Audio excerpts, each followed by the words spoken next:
We all know design matters. I happen to think designers matter too.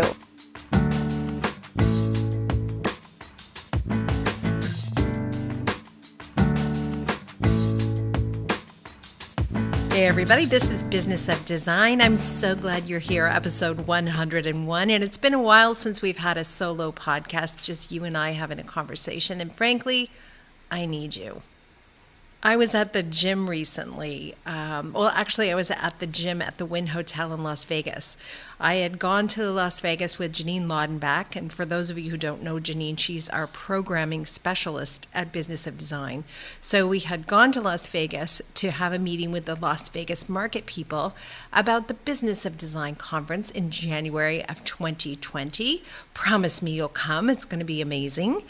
And after we had completed our work at the market, we decided to head back to the hotel and do something nice for ourselves. So we immediately booked a massage. And by the way, Lisa at the Wynn Massage, I don't even know her last name, but oh my gosh, what a life-changing experience. She was amazing. So we booked the massage, and before we did the massage, we decided to work out in the gym. So now, back to the story. I'm at the gym.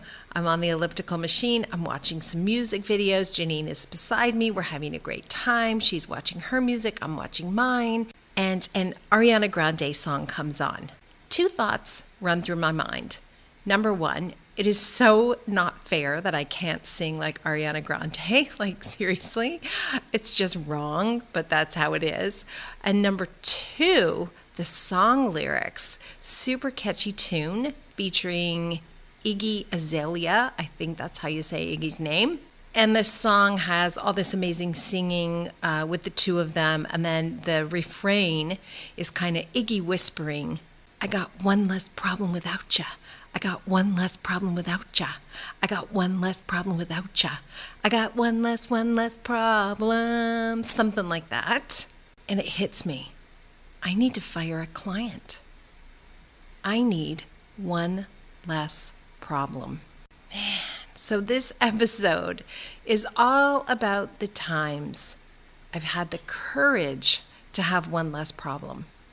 Even though it can be really scary, and I certainly found that to be true this time, this most recent time, and I did let this particular client go. I'm going to tell you about it and why it came to that. And if you're willing to learn from my mistakes, you're welcome. You don't have to repeat the mistakes yourself. We are definitely in this together. And I promise, no more singing. Ha! Before I jump in though, let me say hello to Cheryl Horn. Hey Cheryl, how are you doing today?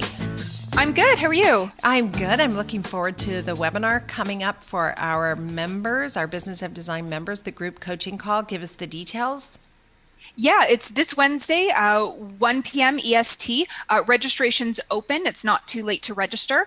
If you're not able to attend, you don't have to register, but feel free to send me your questions in advance. The recording is available to all of our members afterwards. And then we also have a couple other events coming up. Australia is right around the corner. You're leaving so soon. I'm packed. I'm ready. I am so excited. We've been counting down for a while. And we have so many awesome members from Australia. We had a couple of Australians, 3 actually, at the Palm Springs Elite Retreat last year.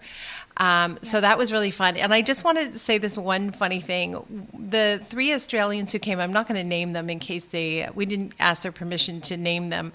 But anyway, during the course of the weekend, they kept saying, we need to sit down with you and talk to you about how Australia is different than the US or than Canada. And I said, okay, we'll make time. And by the end of the weekend, we did. We scheduled a coffee date, and it was going to be the Aussies and Business of Design and anybody else who wanted to come. And pretty much everybody from the retreat showed up.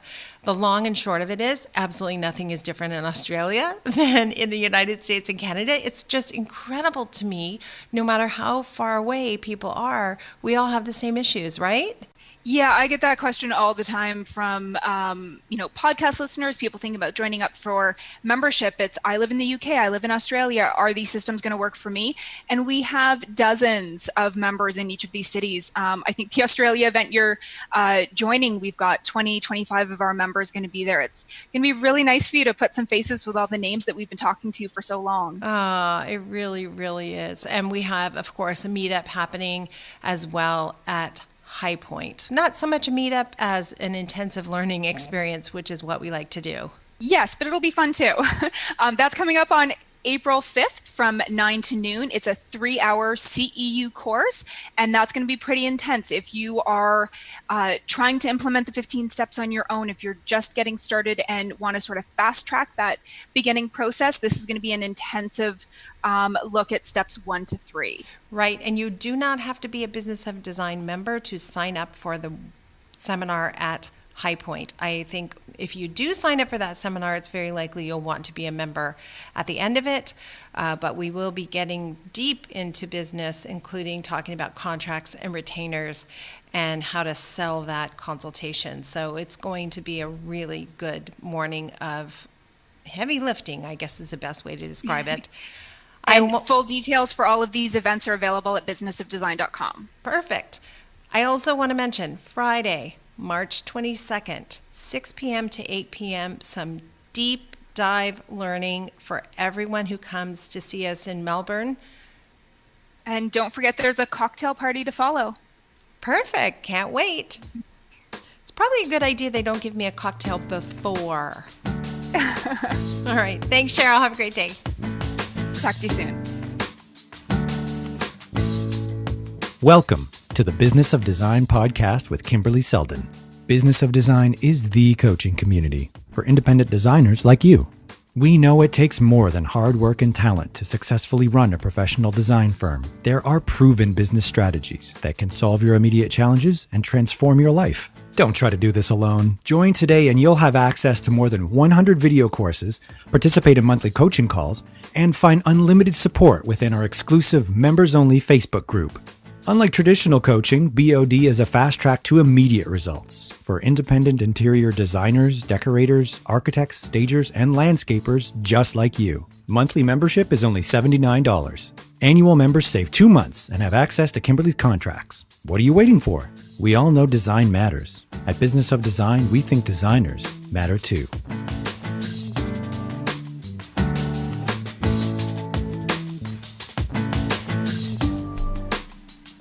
If you're new to the podcast and you're wondering what I do when I'm not traveling to Las Vegas or Australia or High Point, the answer is I'm a full-time interior design professional.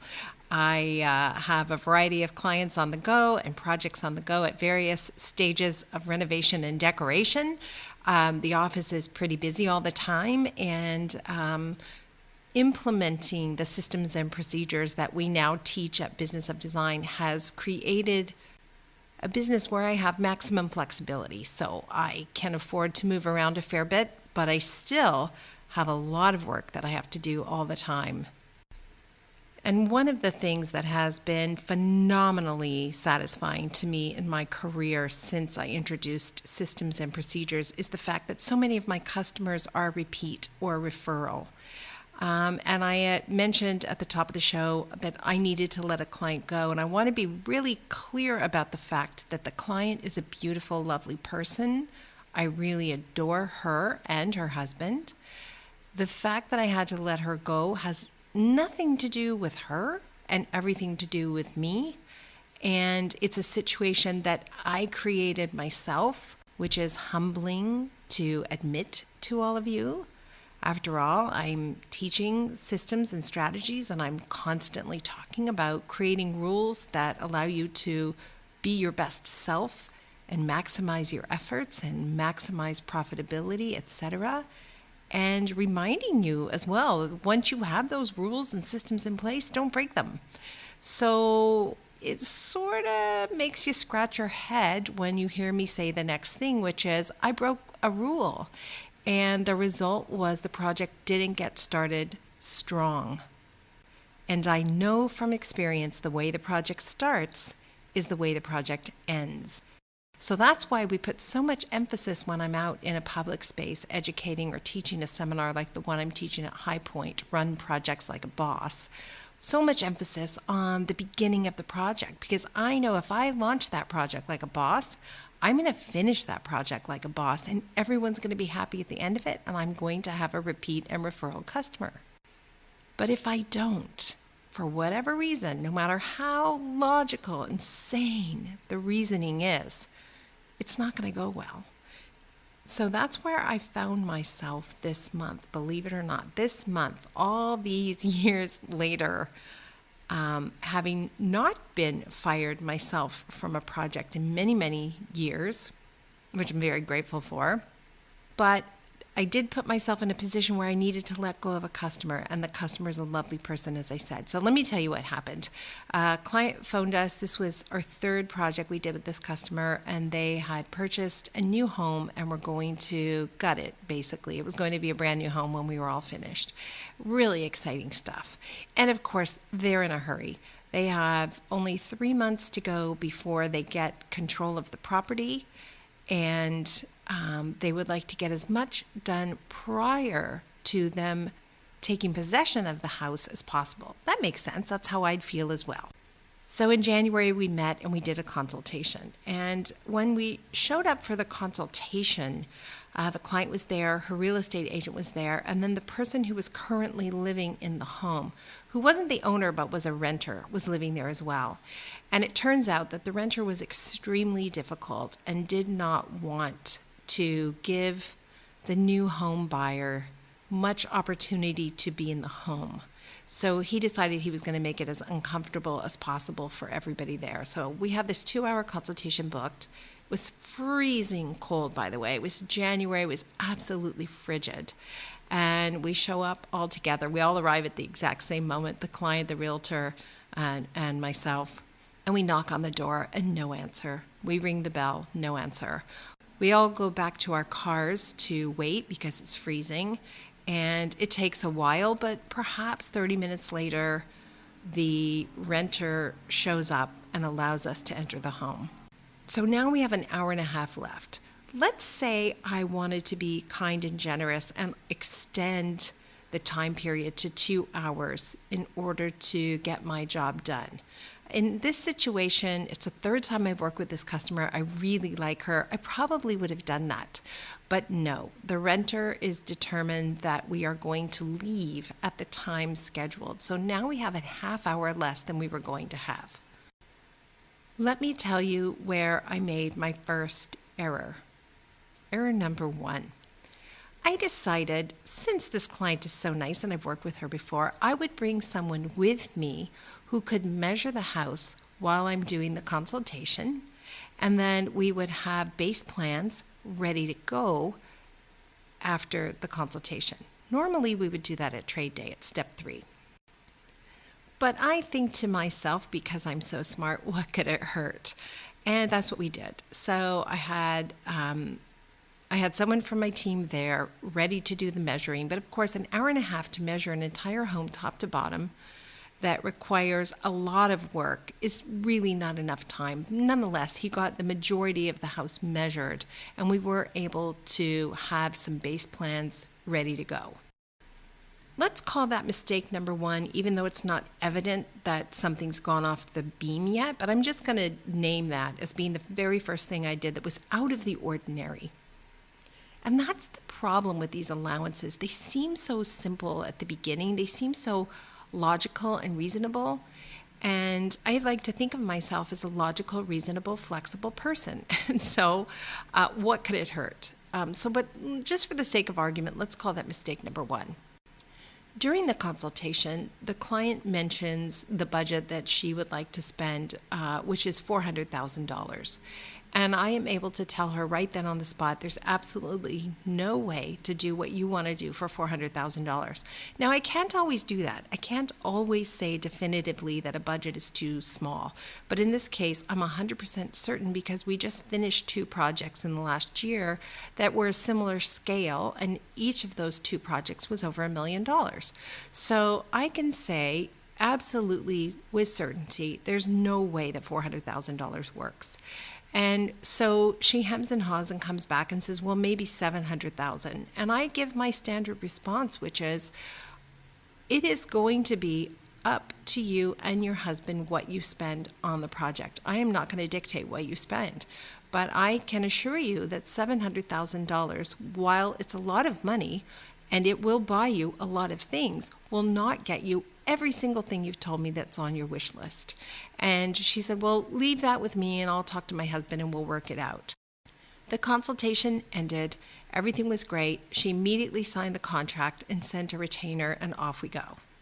Now, because I already had base plans and because we had all of February and March to go before they got possession of the house, I decided, in my infinite wisdom, that we would actually prepare plans prior to trade day. So we would prepare our plans, we would do our drawings of at least the plans only prior to trade day.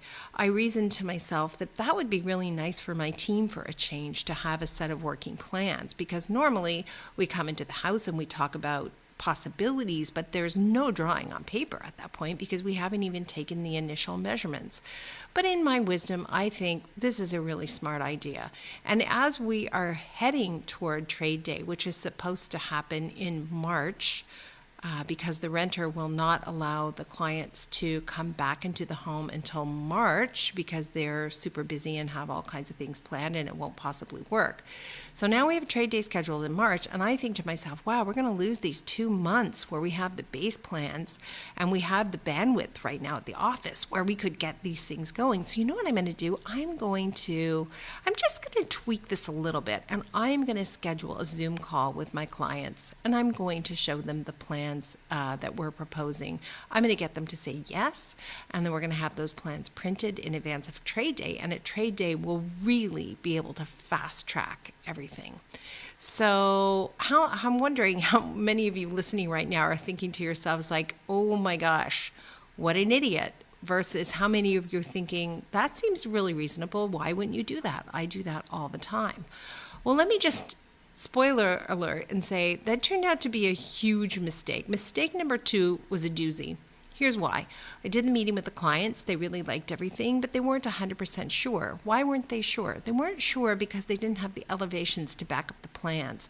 And I have found from experience that when clients see plans alone, they always need to also see elevations or sketches to make it come alive for them. And I know that, but I thought, this is the 3rd project we've done for these clients. They're going to understand that we will get to all of that. But you know what? They didn't. So they asked questions which would have been answered by elevations. Still, I'm thinking to myself, I'm optimistic. It really does seem like everything is going great. And so we end the meeting, we have a plan, life is good. I'm feeling kind of smug and kind of smart because, I made the rules, but I'm flexible, and here I've massaged them a little and they work just fine.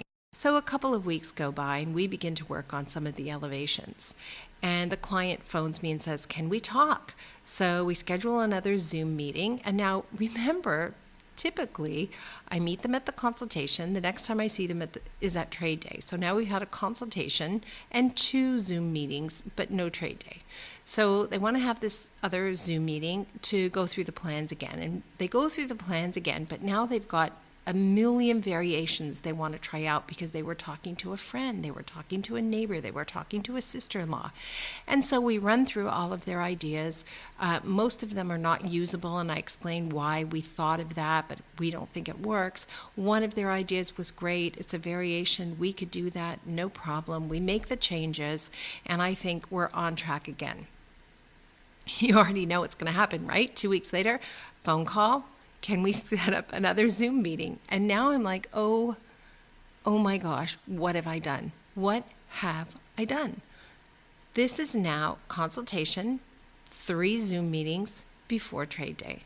So we set up another Zoom meeting, same thing. The client is kind of freaking out. They have all these questions. They don't understand how it's going to work.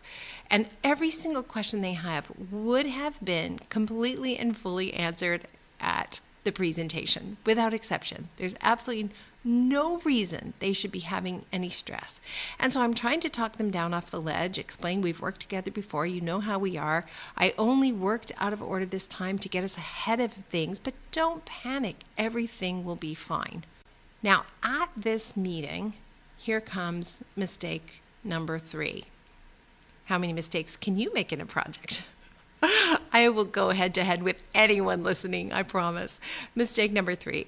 The client says in front of her husband, "Now, Kimberly, you did tell us that all of this could be done for $500,000. I'm just gobsmacked. Absolutely, I didn't say that. So I make that clear. I say, actually, I never said anything of the sort. You said 400, I said over $1 million. Then you said maybe 7, and I said still over $1 million. I never said 500,000.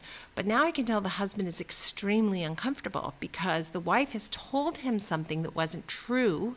And you know how it is. You don't want to get involved in anyone's marriage. However, she has to deal with that situation with her husband. I was never privy to that before. But I can tell he's uncomfortable. And then the husband says, "Well, what if I did some of the project management myself? Would we save money?" And I knew right then it was over.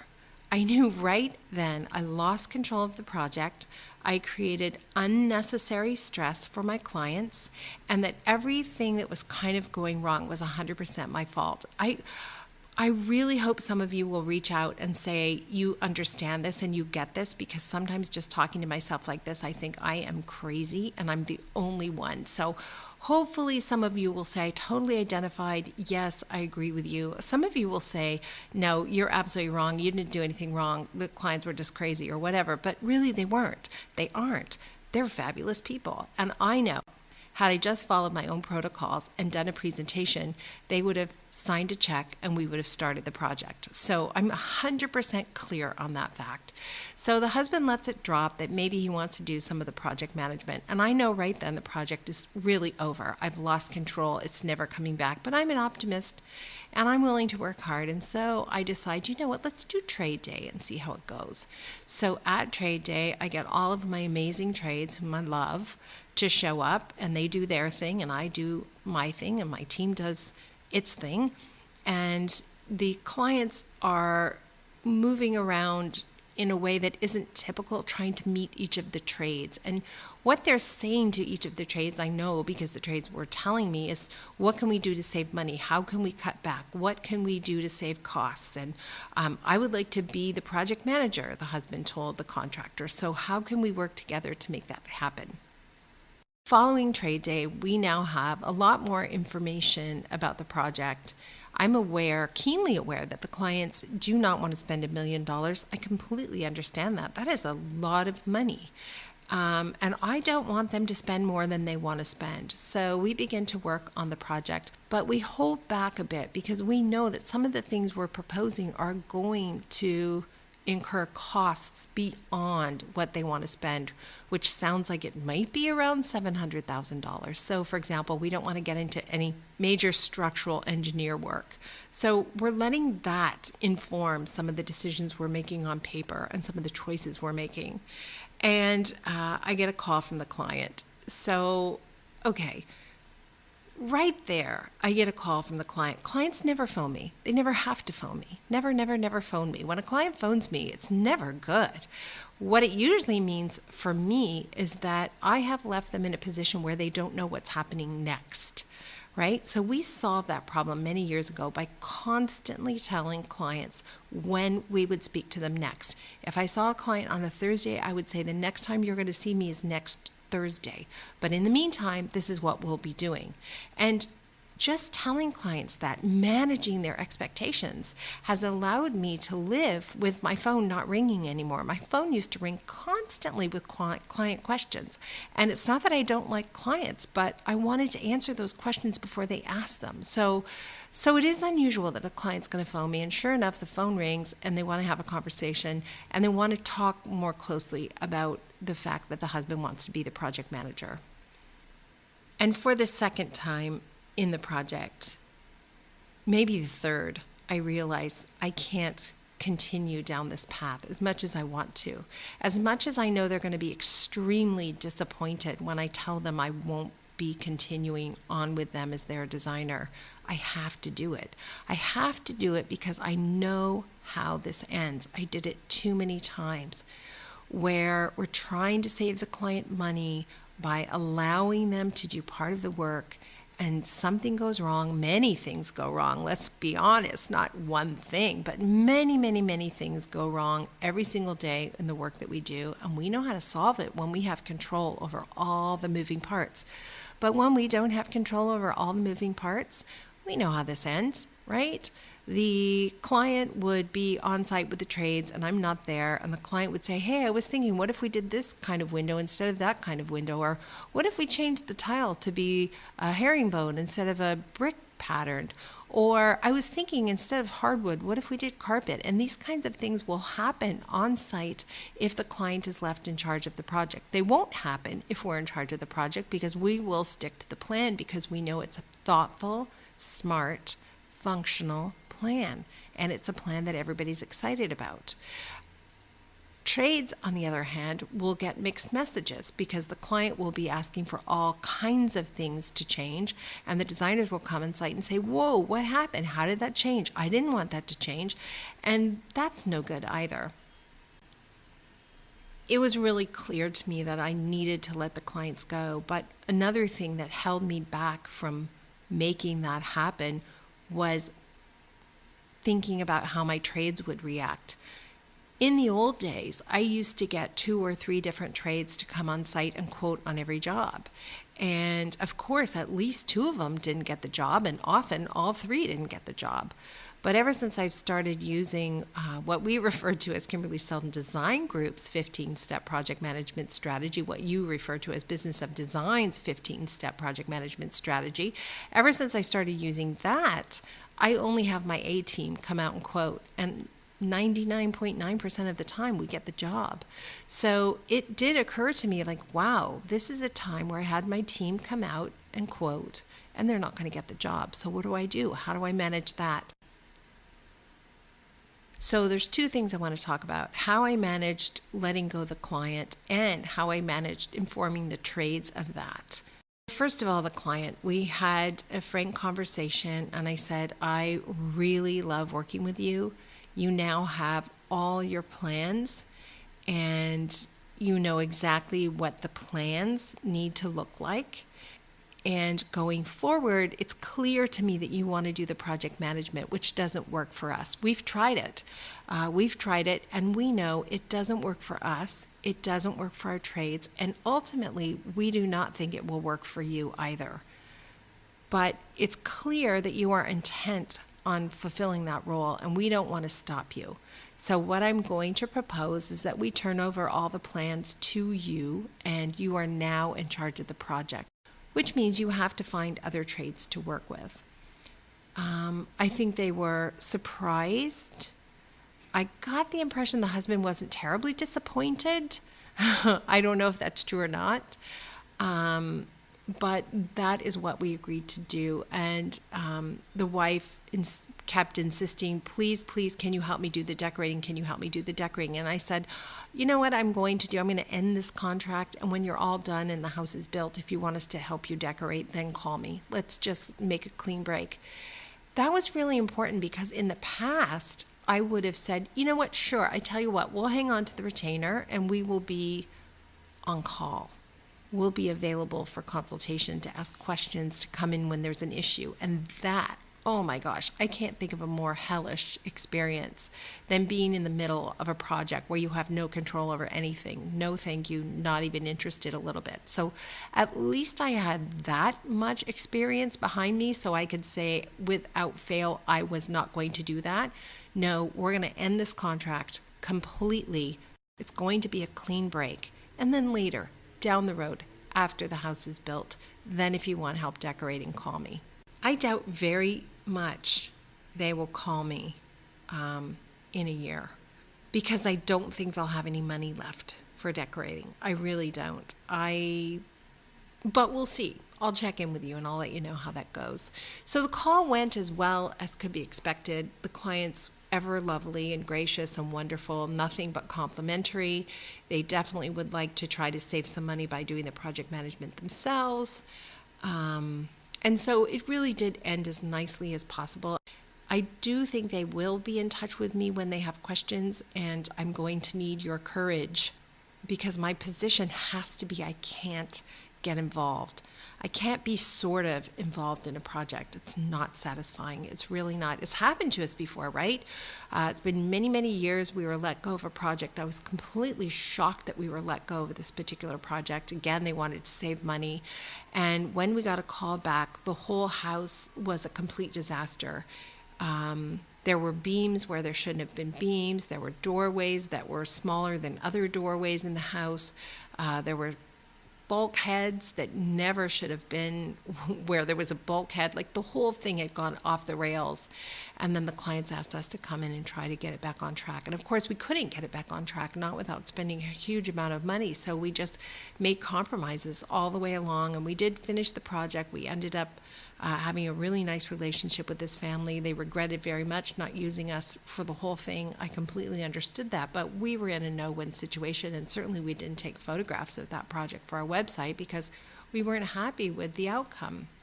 The second part of the equation, as I said, had to do with the trades, and I have amazing trades. Some of them have been with me since 1991, which, you just can't buy that kind of teamwork and loyalty and love. It's amazing.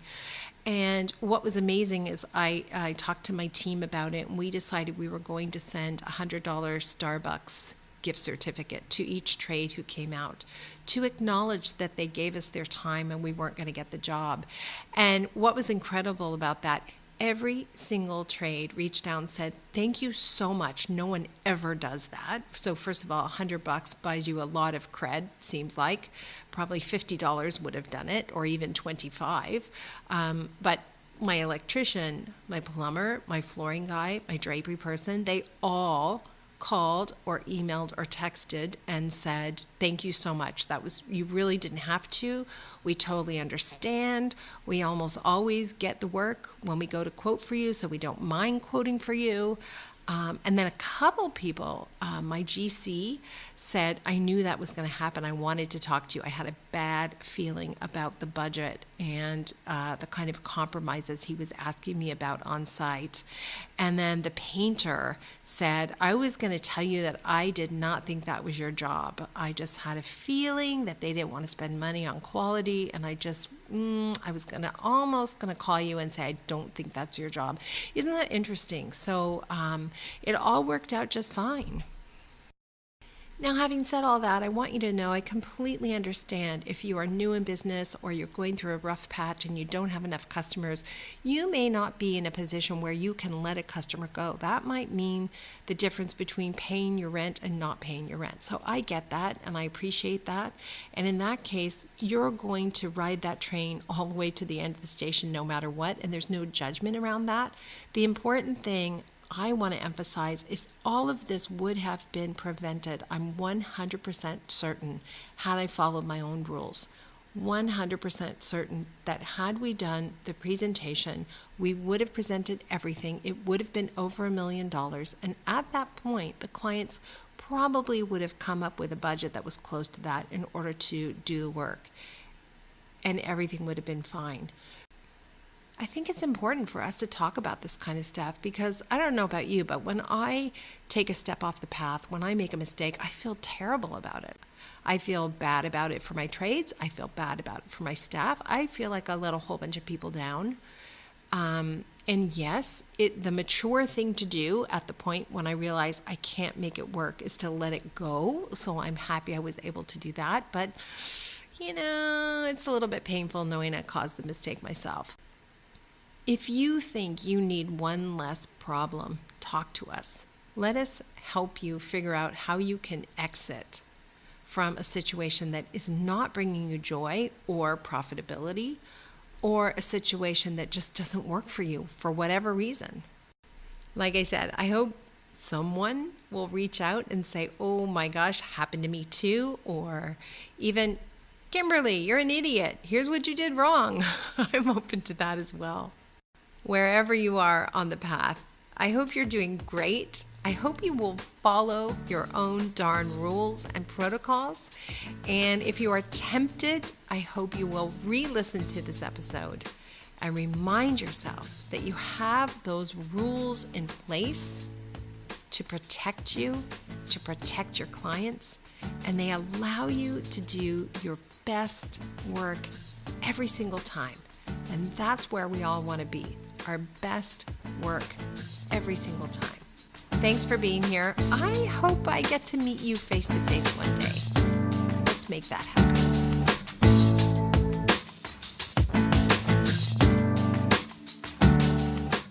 Thank you for being a part of the Business of Design community. If you love what you hear on the podcast, take the next step by signing up at businessofdesign.com. As our thank you, you'll gain access to Business of Design's 15-step project management strategy, a free introductory course which includes 3 Business of Design systems you can implement for immediate results. And when you're ready for success, a Business of Design membership, monthly or annual, will dramatically improve your business and your life. What are you waiting for? Together we will achieve extraordinary results. Start today.